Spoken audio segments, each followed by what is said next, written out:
వినాయక చవితి వచ్చేస్తుంది. ఏ సమయంలో పూజ మొదలు పెట్టాలి, ఏ రంగు దుస్తులు ధరిస్తే మంచి ఫలితాలు వస్తాయి అనే సందేహాలు చాలామందికి వస్తూ ఉంటాయి. అలాంటి అన్ని విషయాల గురించి ఇప్పుడు ఈ వీడియో ద్వారా మనం తెలుసుకున్నాం. మీకు నచ్చినట్టయితే లైక్ చేయండి, షేర్ చేయండి, అలాగే కామెంట్ చేయండి. విఘ్నాలను తొలగించే విఘ్నేశ్వరుడు జన్మించినదే గణేష్ చతుర్థి. ఈ పండుగ దేశవ్యాప్తంగా ప్రతి ఏడాది భాద్రపద మాస శుక్లపక్ష చవితి రోజున అంగరంగ వైభవంగా జరుగుతూ ఉంటుంది. ఆది దంపతులైన శివపార్వతులు మొదటి కుమారుడైన గణపయ్యను పూజించినది ఏ పని కూడా మొదలుపెట్టం. విజ్ఞాన కృప ఉంటేనే అన్ని విజయాలు లభిస్తాయంటారు. ఇది భక్తుల విశ్వాసం.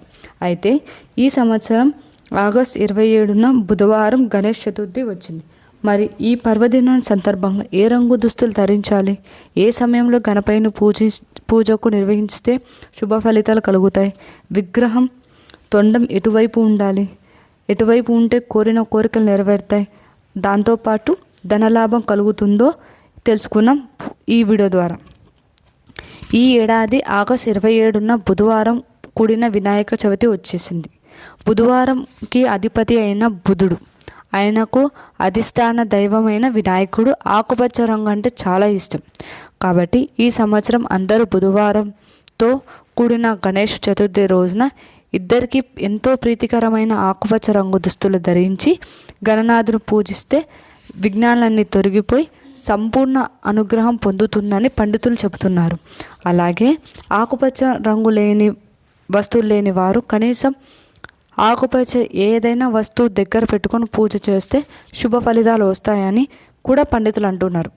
అలాగే గణపతికి పూజించే సమయం ఏది అంటే గణేష్ చతుర్థి రోజు ఈ ప్రత్యేకమైన సమయంలో వరసిద్ధ వినాయకుని వ్రత సంకల్పం చేసుకుంటే వినాయకుడు సంపూర్ణ అనుగ్రహం పొందవచ్చని పండితులు అంటున్నారు. ఆగస్టు 27 బుధవారం ఉదయం 5:20 నుంచి 7:20 వరకు సింహలగ్నం ఉంటుంది. ఈ టైంలో కనుక మన గణపతిని పూజకు చాలా శుభకరమైన అంటున్నారు పండితులు. ఈ సమయంలో దీపం పెట్టుకొని పూజ ప్రారంభించుకోవడం అలాంటివన్నీ చేయాలంటున్నారు.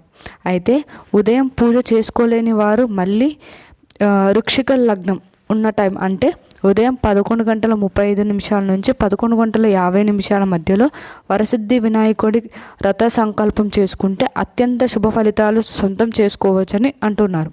అలాగే విగ్రహ ఎంపిక ఎలా ఉండాలి అంటే వినాయకుడు ఎంపిక విషయంలో కూడిన కొన్ని నియమాలు పాటించాలి.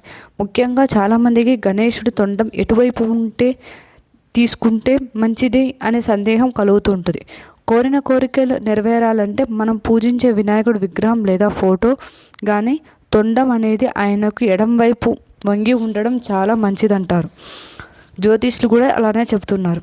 అయితే ఆ విగ్రహాన్ని మనం పూజించడం వల్ల చాలా శుభప్రదమని, ఆర్థిక సమస్యల నుంచి తొలగిపోతాయని, అలాగే ధనలాభం చేకూరుతుందని పండితులు చెప్తున్నారు. అలాగే ఈ వినాయక చవితి మీకు అన్ని సిరి సంపదలు చేకూరాలని, ఆ వినాయకుడి అనుగ్రహం మీకు ఉండాలని కోరుకుంటున్నా. Thank you for watching.